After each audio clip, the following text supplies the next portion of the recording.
first grade, and welcome back to art class with Miss Dom. That's me. Today we are going to do something with those texture rubbings that we did last time. So last time we met, it was all about texture.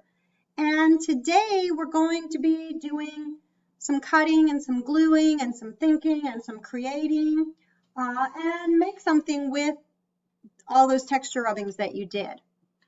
So if you look in your little workbook, if you need to practice your cutting and your gluing, we have some advice on using scissors, some places to practice cutting, some advice on gluing, the whole idea of dot, dot, not a lot, not using puddles of glue.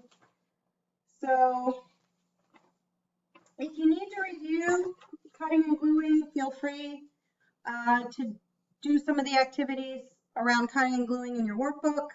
Before you get started, you can pause this and do that, or if you feel comfortable that you can cut and glue, then go ahead and let's get started. So what I did before I started recording is I took a look at some of these texture rubbings I made, and I tried to use my imagination and think about what they could be. So I have this one. I see some little squares there. It could be fabric. It could be windows. This one could be bars. If I turn it the other way, it could be blinds. This one could be a dress, or it could be a garden. So just kind of use your imagination and look and think before you get started, because I don't want you to do just what I do. So I'm going to demonstrate kind of going through the process, but I don't expect you to copy and make what I make, okay? So like I said, before I started recording this, I did that. I looked and I thought about it, and I decided that this texture right here on this black paper reminded me of the skin of an elephant. So I took a pencil and I drew an elephant. You can't really see that. So I am going to redraw that elephant. You can see it with the red marker. And you don't have to use a marker. I'm just doing this so you can see. So I went ahead and I drew a trunk. And I'm going to come down around here. I'm going to add a little eye and an ear. Come around this way, add some legs.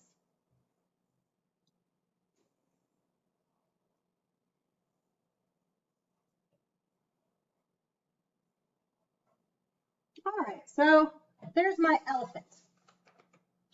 And it's got that interesting texture to its skin that I made when I did the texture rubbing.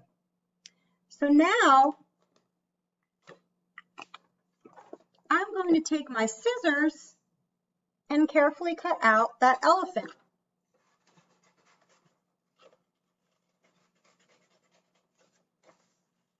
So notice as I'm cutting, I'm turning the paper, going sort of so that I'm cutting away from me. So the hand that's holding the paper, it's sort of like steering that paper around. And then I'm watching my scissor blades to make sure they're on the line that I drew. And I'm going around, turning, trying to follow that line that I made to cut out my elephant shape. And again, you don't have to do an elephant. You can do something else. And so there's a picture on the right that I found of somebody that did this, and they did flower. Flower's pretty easy. Anybody can do that, I hope. So here's my elephant. Now I have some other things up here I wanted to share with you as far as ideas.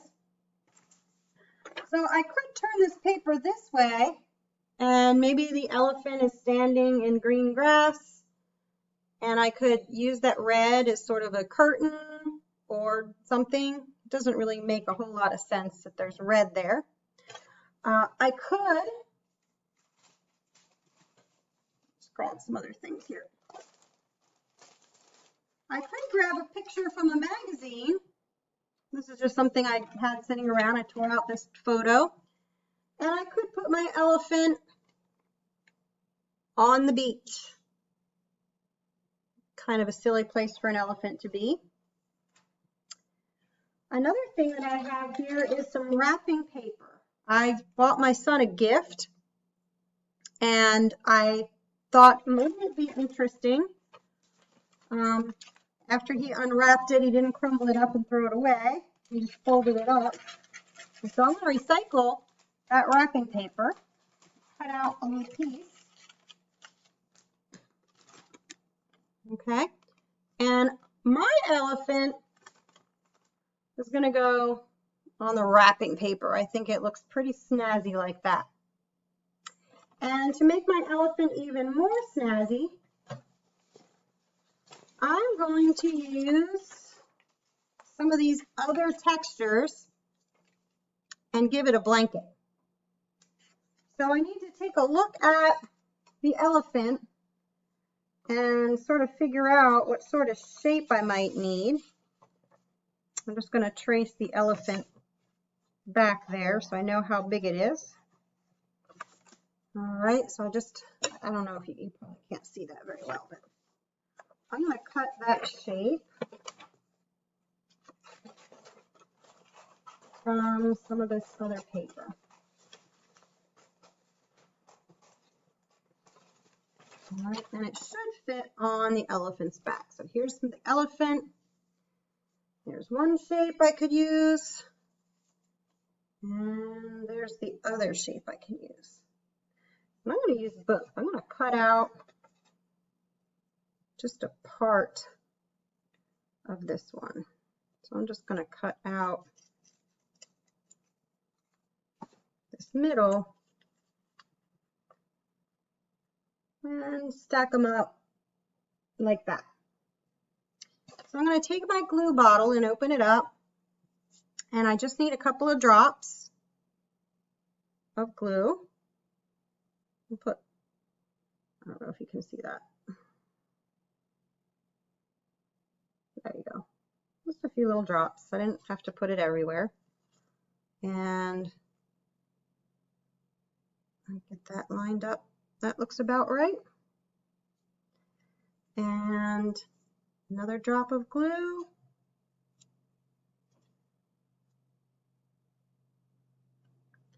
And finally, I'm going to put some glue on the back of my elephant. Just looking around to see where I put that paper I was going to glue it on. Now, notice that I'm putting the glue on the elephant. I'm not putting the glue on the paper that I'm gluing the elephant onto. It's always a good idea to put the glue on the paper that is the smaller paper, which in this case is the elephant. Because if I put the glue on this paper, I might put it in places that I don't really need it. So I only want the glue where the elephant is going to be. I don't need glue on other places of that paper. So I'm going to put my elephant onto the paper. And I could continue and cut out some more of that paper and make a border or some balloons or anything else that I might want to add, a bird. It's up to you. Again, you're not copying me. I just want you to see how I'm doing this and using that texture paper. Another thing you could try if you have watercolor paint is you can paint over your texture with a different color. And if you use a lot of water, which is how you use watercolor, the paint won't stick to the crayon, and then you can have even more color. Or, like I did with this magazine, you could cut out, rather than use this as the background. Let's say you want that elephant to have a flag. I'm going to just cut out the flag that was in this picture.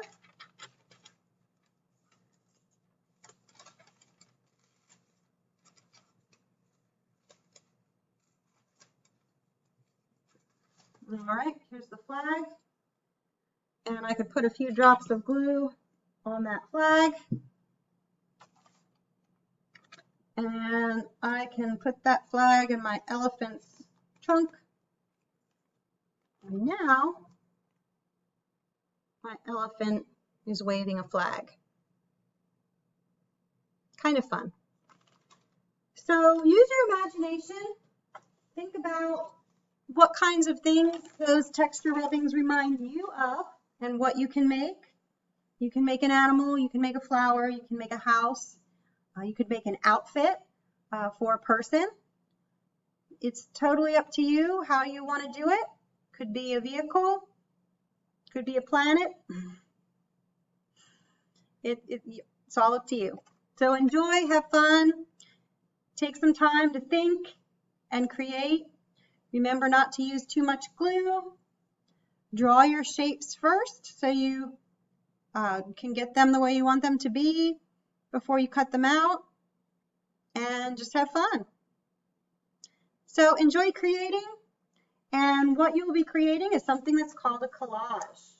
And you take pieces of paper and you put them together and cut them up and make something new, whether they're photographs or texture rubbings like we're doing, or scraps and recycled materials like this wrapping paper. It's called a collage. So have fun making a collage, and I'll see you next time. Goodbye.